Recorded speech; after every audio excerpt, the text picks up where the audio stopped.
Hello. What's up? It's your girl Karaleise. How you guys doing? I am doing pretty fine. Right now, I am on my way back home. I've just spent the day at the office. It's been a while since I've been back at the office. But as you guys know, the CEOs have been telling everybody to come back to the office. Right? Why they want you back in the office has nothing to do with collaboration and team building, because a lot of the team is not even the same place anymore. Where I work, most of my team is in different parts of the world. I have team members in Canada, team members on the West Coast, team members in Eastern Europe. Team members are everywhere. So there is really no collaboration that's going on, and we're all working on different things in the office. So when we come in, we're all in separate meetings doing separate things. So there's no real opportunity to really network unless you go out of your way and sit and have lunch together or something like that, which is cool. But we're all in different stages, different things, working on different projects, different clients. So there's not a lot in common between all of us who happen to be in the office, but we're going, right? So at first I didn't like it, because I'm like, people have accidents on the road all the time. The more you can stay off of the road on a daily basis, the better for you, the safer for you. Dealing with road rage and traffic to get there. And I'm driving particularly long distance to get to the office. So I was just like, oh my goodness, like, what's the purpose of all of this traveling? And I didn't like it, but I did it because that's the rule of the company. You want to keep your job, you got to do what they say, right? You're working for the man. So I didn't like it. But when I came in, again, my office is absolutely beautiful. It's so nice. It's a really beautifully renovated office. There's food. They have snacks. They have perks. They have all kinds of stuff. Everything is within walking distance from the office. Once you get outside, you have all these restaurants, and it's a really beautiful ambiance. Restaurants where you can eat on the terrace, and they have you cook at your own table. All kinds of fancy stuff going on where I work. So it's really a nice environment, so in a way it's like it would be a waste to keep the office and nobody goes to it. Having such a beautiful office and nobody in it is kind of a waste. So I can see where they want to see some return on their investment. So fine, no problem, I'll do that. Plus the office has other perks, like the building has gym and classes during lunchtime and all kinds of stuff. So it's not bad. Okay, it's not bad. So when I came in, I was like, such a drag. But I came in, the office was half empty. A lot of people were working from home because we choose different days to go in. So it wasn't too bad. So I have a different view of it now. Not that I want to come back to the office every day, but I do kind of like the change of scenery, or the opportunity to have that change of scenery. I met with some colleagues I haven't seen in a while, even though we're on different projects. But it was nice saying hi to them again and ask how their projects is going and all that. So it wasn't too bad. So I feel okay, I feel like it's okay. I feel like it's doable. I feel like, okay, fine. If you really want me to come in, okay, you want to see me, all right, fine, I'll come in. And our office is very fancy. Like, we have like QR codes on the desks. We have an app that you sign in with the app. The app lets you in the building. The app lets you, book a seat at the desk. There are all kinds of stuff, like really unnecessary stuff in my opinion. Just come in and sit anywhere. But no, they have a whole app to make sure everybody has a spot to sit at and all of this stuff. So they're really invested in enabling us to be there in the office. And, okay, fine. That's what they want to do. Okay. We all know that we can be just as productive in the office as we are at home. And I found that I was just as productive, actually. And one of the things I was worried about was noisy places, like having to speak in lower voices. You don't want to disturb your neighbor, trying to find a meeting room. So I've been at other offices where people are at the office more often, and you cannot find a meeting room for your meeting for nothing. Like, booking it is a challenge. People are walking around trying to find a spot, and sometimes you just sit outside and like in the hallway with their little chairs and little desks there, but the next person beside you is talking on top of their voice, not deliberately, but like the meeting calls for it. Even though they have the headphones on, you can still hear them, they still hear you, you disturb them. And I've seen team members in the meetings and they have to quickly go on mute after they speak because it's so noisy with the chatter from everybody else in the office, right? So I always thought about that as being like a big deterrent for being in the office. Just, why do I want to hear your other person's meeting in the background? I don't want that. But I found today I was able to find an office, a meeting room, and I basically work from that meeting room the whole day, because for my work, once I start at 9, it's back to back to back to back to back to back to back, right? So I really don't have a lot of time to get up and find another place to go. So it worked out. But I also find that one of the things that I kind of feel bad about today is, and this has nothing to do with going back to the office, right? So I just say, to close out that topic, that I actually think it's okay. I don't feel bad about it. I feel okay with it. And, it's not great to be coming to the office every day, but it's, we used to do this all the time, and it wasn't even a thing. So we don't really have to feel too bad, because it's doable, whatever, it's doable. We can make it happen. And that's all I have to say about that. But something else I want to talk about is, so I had a friend that I've known for over 20 years. Now, we lost touch, but I kind of always knew what that person was doing. Like, oh, I know that this person is living in Canada. I know this person is, traveled to these other places. I kind of have an idea what they're doing without having to talk to them every day. The circle kind of knows, and it gets to me. And it's a person I have a lot of love for. I have a lot of love for this person. And we talk and we talk. We've been talking off and on for like 2 years, just keeping a little bit more in touch. So it's fine. This person has their own life and their family and all that stuff. And, just keep in touch. And while I was doing some of my entrepreneurial activities, you guys know I have my membership program. I have my YouTube channel. I have, different live events and consultations. And I also do other entrepreneurial things outside of just my coaching and my teaching. So as I'm doing all of these different things, sometimes I share it, because, again, this is a bona fide friend for over 20 years. So I share it, and, they'll give me little ideas here and there. But I realize that this person is always kind of reserved with what they're doing. So they're doing something, I don't know the details, but they just tell you, like, for example, they'll say, hey, I'm going to this country for work. Right? But they're not telling you what exactly they're working on, and when they're arriving, when they're leaving. Details are always scanty details. But I'm the kind of person that I have good intentions for others, right? And I don't have any problem telling you, hey, this is what I'm working on, this is what I'm going to launch, this is how I'm doing it, because as a friend of over 20 years, I feel like you know me by now. So I don't have to like hide anything. But the persons that I'm talking to, I've known that they've always been reserved, but I chalked it up to this is just their personality, and they've never really wronged me. Like, we'll have little scuffles here and there, but they've never really wronged me in any way that I can feel like I should be guarded around them, right? So while I'm talking about my stuff, they always like congratulate me. Oh, you did a good job. So they always give me encouragement, right? So that's fine. And I give them encouragement with whatever I know that they're doing, because they don't share nothing really. Everything they tell me is like so vague. It's like, I don't even know what to congratulate you on, because you don't say much. Oh, I got married. I don't even know who you're married to. I have 2 kids. We don't even know what your kids' names are.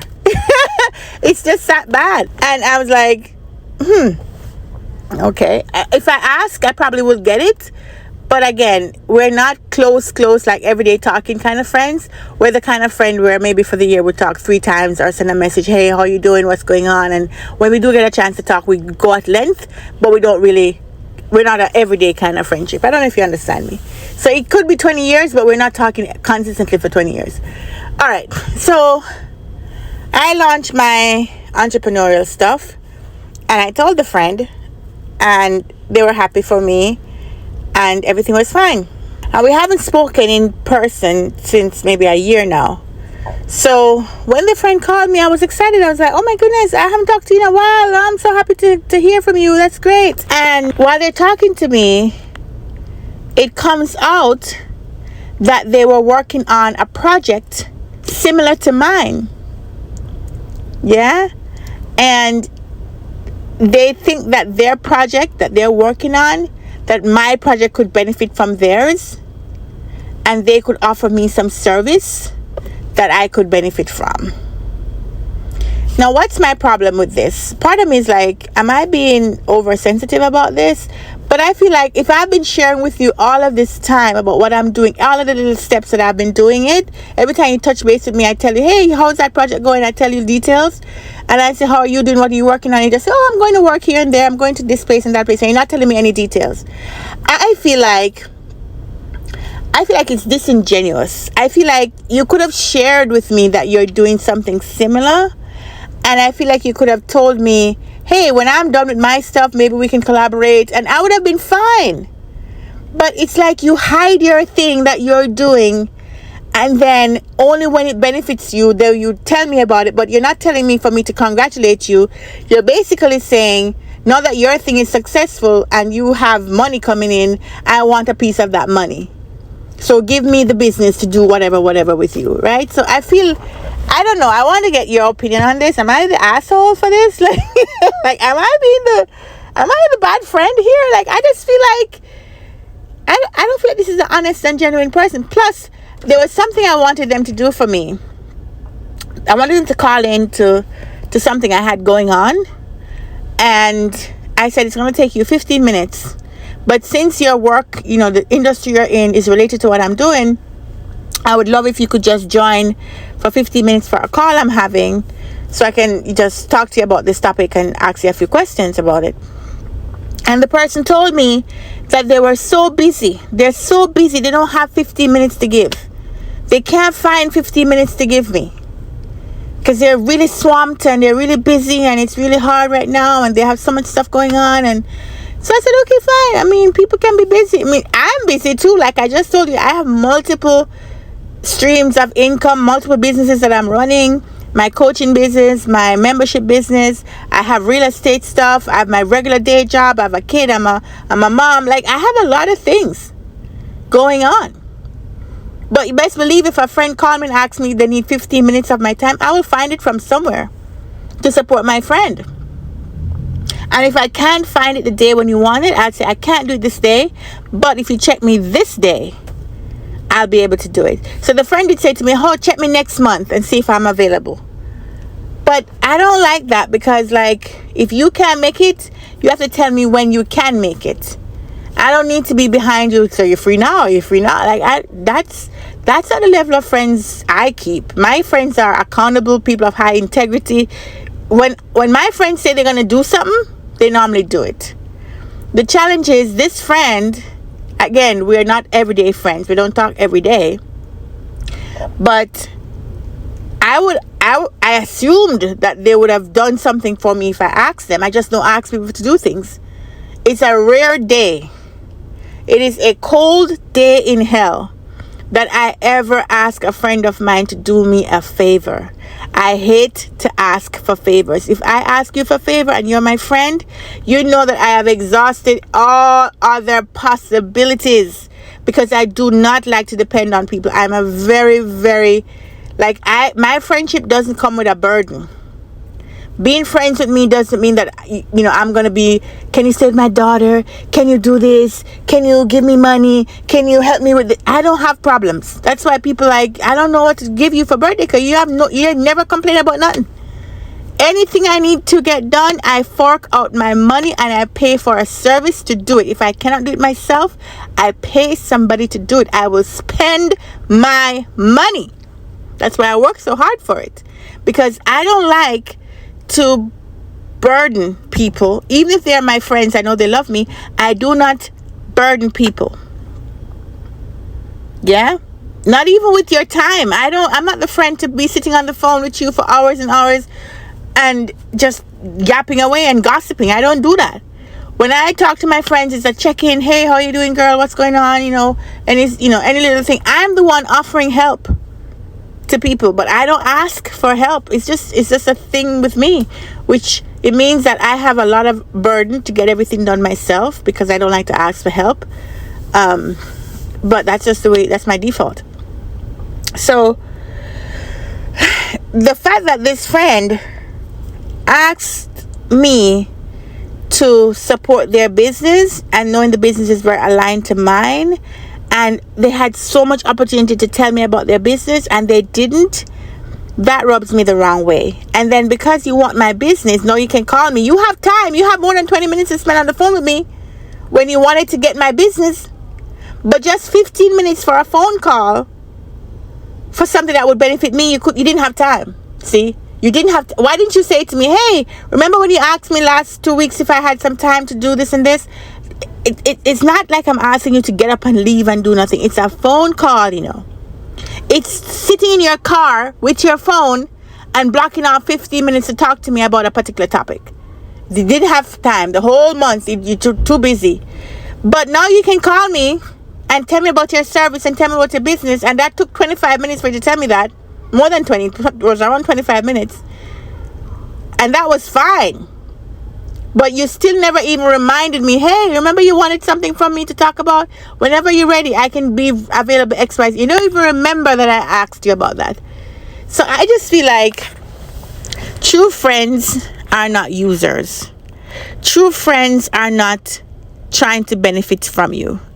I feel like you can tell a true friend when you have a win, they genuinely support you and encourage you, and they're not looking for opportunities where they can benefit from your win. They're not looking for, if you win something, you've made a big progress in something, they're not there thinking, okay, how can I get money out of you because now you're making money. That's how I feel. I feel like the person look at me like, oh yeah, she's making money now. She launched her different programs. She has this going on. She has these real estate going on, all this stuff. So how can I get a slice of that? That's what I feel like. And that doesn't make me feel good. Because if you've known me all this time, you know how hard I work, you know how much struggles I go through, you know my life story, because I share my stuff. And when I ask about you, what's going on? Oh, that thing just here, that's hanging out. They don't have nothing to share. It's a one-sided relationship where you know all my details and you don't share any of your details. The most dangerous thing I find with friends is when they are omitting details, like they don't share anything but they want to be in the details of your life. This is a person that if I give them a vague answer, they keep drilling and asking more and more, and they know that I'll just tell them because I don't have anything to hide. But if you ask them a question, they're vague, and you ask a follow-up and they kind of give you a little stupid answer that you think, you're like, that doesn't say anything, and you're just like, you know what, let me just leave that topic, because to be honest with you, I don't obsess about other people's lives. Right? So if you don't want to share, that's on you. I don't care, right? I don't get into your business. I'm not forcing myself into your life. I'll just let you tell me whatever you're free or feel comfortable telling. So, but that's always been an irksome thing for me from the minute I met that person and we were friends. I've always noticed that they're very guarded and they're very secretive.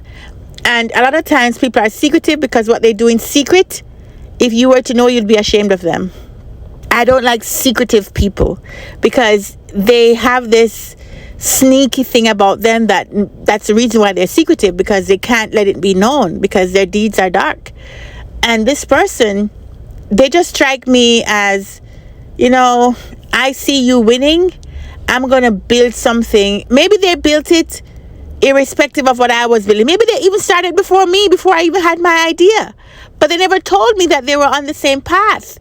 You know what I'm saying? We could have discussed it. I could have given you ideas. I know stuff that could have helped what they're doing. We could have had a great partnership. We could have had complementary businesses. I could have helped promote your stuff. But the way you go about it is wrong. And then when you call me, you barely do a little preamble, and then you're trying to sell me, and then you're trying to close me at the same time. Within the same 25 minutes that I find out that you're doing the same business, that I find out that you have this offer, that now you want to close me the same 25, it's so rushed. I didn't even know you were doing this business. And then all of a sudden you want me to sign up and do all this stuff and spend hundreds of dollars and all kinds. No. It bothers me a lot. Because friends don't do this to friends. Friends don't do this to friends. And that's why I'm bothered by it. And I think I'm bothered because this is the second time it's happening to me. And I have cut people off because I have found that they don't have integrity. And anytime, at my big age, I don't have time for crap. If you're in my life and you're not bringing value, and I'm doubting why you're in my life, I'm gonna cut you out. I don't care how long we've been around each other. So now I've lost another friend because I'm gonna cut that person off. And I hate that, because you know what? I love friends. I love my friends. I don't have a lot of them.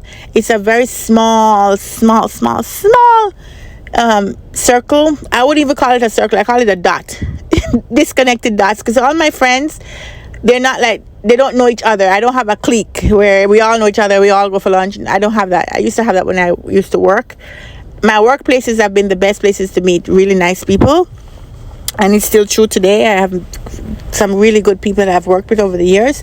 I don't have toxic boss stories and toxic coworker stories. I don't have that. I have nice, wonderful people that I've been lucky. I've been very lucky to meet. But I had a situation that happened to me in 2023, and I had to cut that person off completely. And then this situation, I'm going to cut this person off, right? So the small little points that I have around the world, they're just falling off, and that hurts me, because it's hard to meet good people. You know what I mean? So the thing that happened to me just before this, like a week ago, I got some Facebook messages, some friends, a friend that I knew again over 20 years, but this was when I was in college. One of my college buddies from long time ago in a different country reached out to me, and I was like, I wonder if it's a real person, because I haven't talked to that person in like 10 years. So I was like, oh my goodness, this person's around. Now, I knew his wife. Used to be we used to have a big group of us that used to go out together when we were in college, and our college days and all that. So I lost contact with him for a while, but we were still Facebook friends. And so he reached out to me. I'm like, oh my God. So I sent him some messages just to confirm it's him, because you have scammers who pretend to be long lost friends. So I said, do you know such and such a person? He said, yes. I said, what about this person? And he told me the story, and I asked him some details, and he knew it. So I was able to confidently confirm that this is the right person. And he even wanted to go on FaceTime, but I was like, nah. I didn't want it to be some weird thing. Like, I didn't want him to feel like I really didn't trust him. I just asked him the question, and he was able to answer, and that was enough for me. So he's talking to me, and then he tells me a story about his kids. So he has 2 kids, and his wife. I know his wife. Back in the day, we were all college friends together. So he tells me a story about his 2 kids, and he told me that one of his kids has asthma, and he showed me a picture of his kid with the asthma stuff, and that life he's fallen hard times, and he needs some funds to help him with his child who has to go to get medication for their asthmatic attacks and all this other stuff. Now, he told me this like within 2-3 days of reconnecting with me. So he reconnected with me, asked me how I'm doing, what's going on, and chit-chatting with me. And I actually felt happy. I'm like, oh my God, I'm so happy to reconnect to a long-lost friend. Because my little naive ass, I'm always thinking about the good in people. I'm thinking about, oh my goodness, reconnecting. Maybe if I come to his country one day, I can reach out, and maybe if he come where I am, we can go for lunch. Or I'm always, pie in the sky. I always have some great, fantastical thing that's going to happen. And I'm always let down. 2-3 days later, he's been sending me messages, I respond and all that. And then he sends me this long story about his kid. So I'm like, oh Lord, I know where this is going. But being the person I am, even though I know it's unethical, and he's like, I'm so sorry, I don't need to bother my friends, and I don't want to do that, I was like, I still have to give him the money, because now I know. Now you've put me in a position where now I know you need help, and you send me pictures of your kid, and now I have to say no. Like, you put me in a position where I have to say no and be an asshole for not trying to help my friend, or give you the money and then be enabling you with your online, money kind of whatever. Who knows if your kid is really sick? I don't know. So anyway, and the method that he used to get the money is a secure method. So I wasn't worried about, like stealing my information or anything like that. But it's cringy. It's cringy when friends start asking for me. I don't know if you guys have friends that ask you for money, but none of my good friends ask me for money. And again, as long as you put things on Facebook and you're doing these businesses and you're getting these levels of success, as soon as they see you looking successful, there are people who think to themselves, how can I get a piece of that? How can I get money out of her because she's getting successful? And I hate that. I hate that, because when my friends come to me and they have stuff that they have accomplished, I genuinely celebrate them. I had a friend who, she was making a certain amount of money, and she was able to get a new job, and it's a much higher paying job, and she's now making much more than she thought she would deserve. Like, I was telling her, girl, you can get this money, and then she got the job and she's making the money, and she started to like level up and buying fancier stuff, and I'm like, go girl, bought a new car, all kinds of stuff. I'm like, all right. I was happy for her. I'm like, yes, that's what I'm talking about. Yes, I celebrate my friends. There is no place in my mind that says, oh, you're making more money, let me see how I can get some of that. Let me borrow some money from you. Let me have you buy my product. Or I have never tried to close a friend.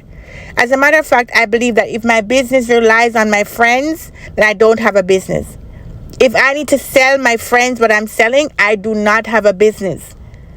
So I do not sell to my friends. I don't ask them to buy my offers. They just know I have a business and my business is doing this and this, and that's it. I don't ask them for referrals. I don't ask them for them to purchase it. I don't even ask them to help me with nothing, unless there's like a question I need to ask and they might know it because they're in the field or something. But I don't bother people with my stuff. But I'm always amazed at people who see your success and their immediate thought is how they can benefit from you.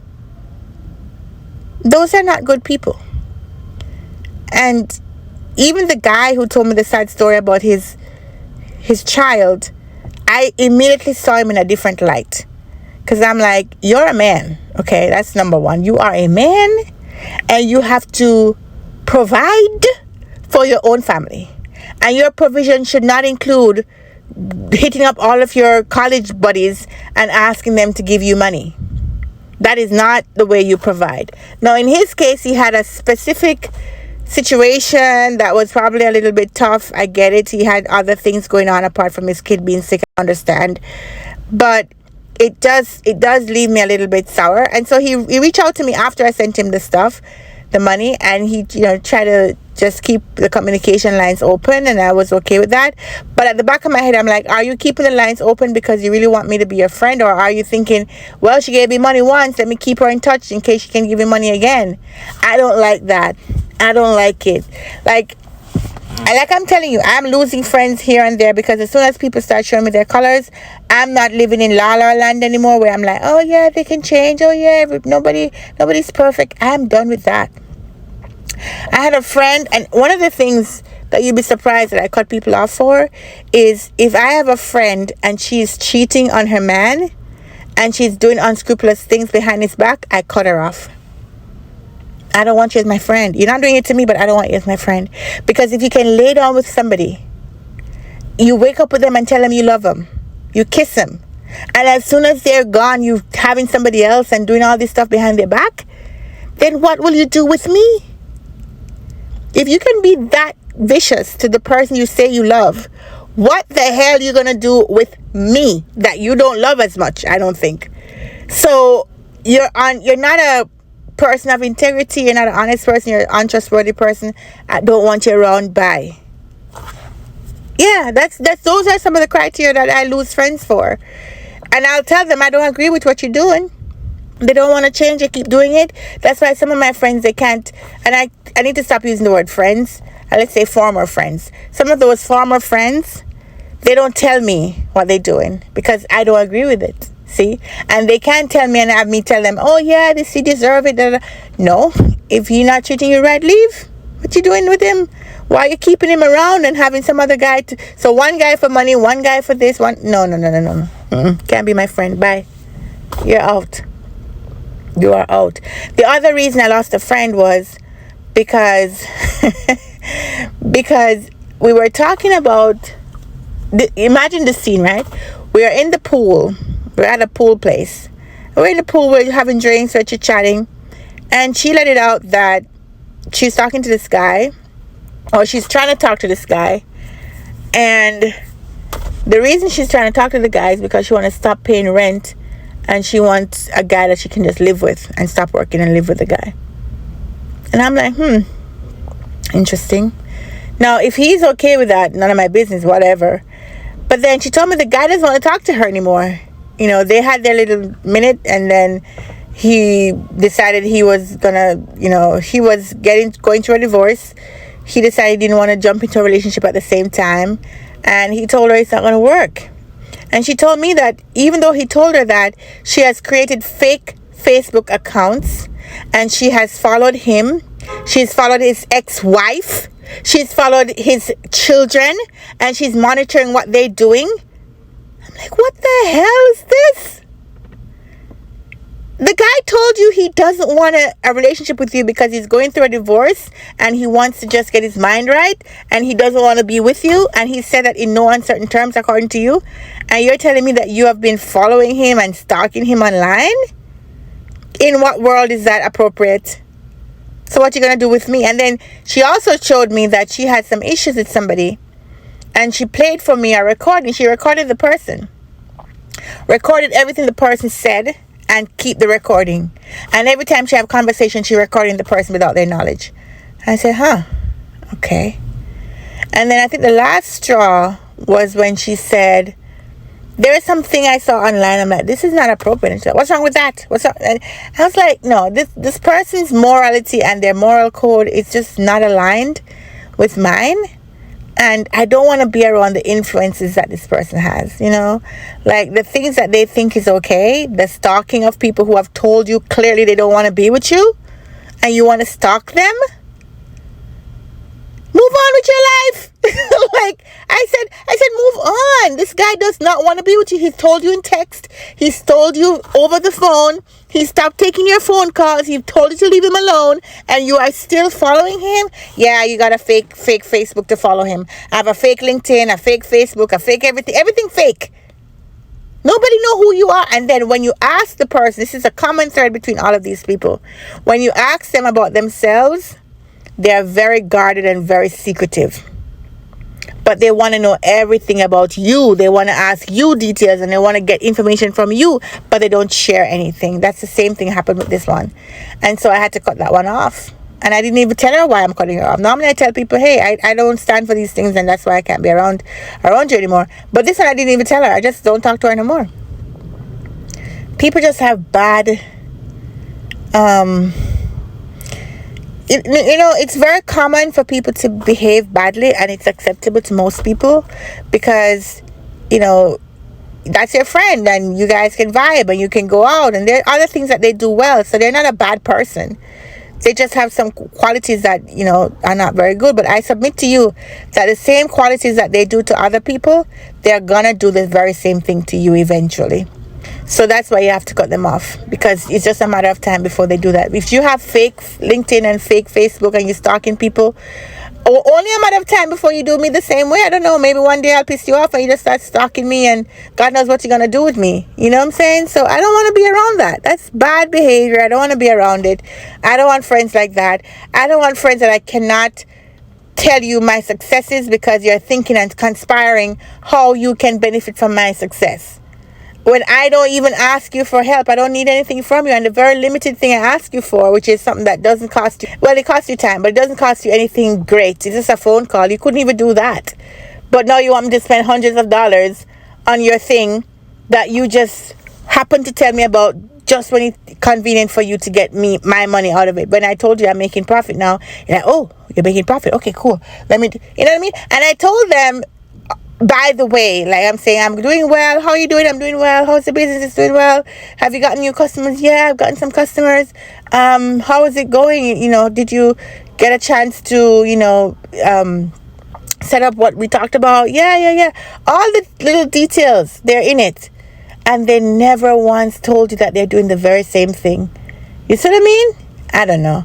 You can tell me what you think in the comments. I think I should cut all of these people off and just start over fresh with a new different set of people and learn my lesson to like basically keep my mouth shut. When I have wins, keep it to myself, because not everybody who's looking at you, smiling at you, have good intentions. Some of these people, they're just looking to see how they can benefit, and they're really just users in disguise.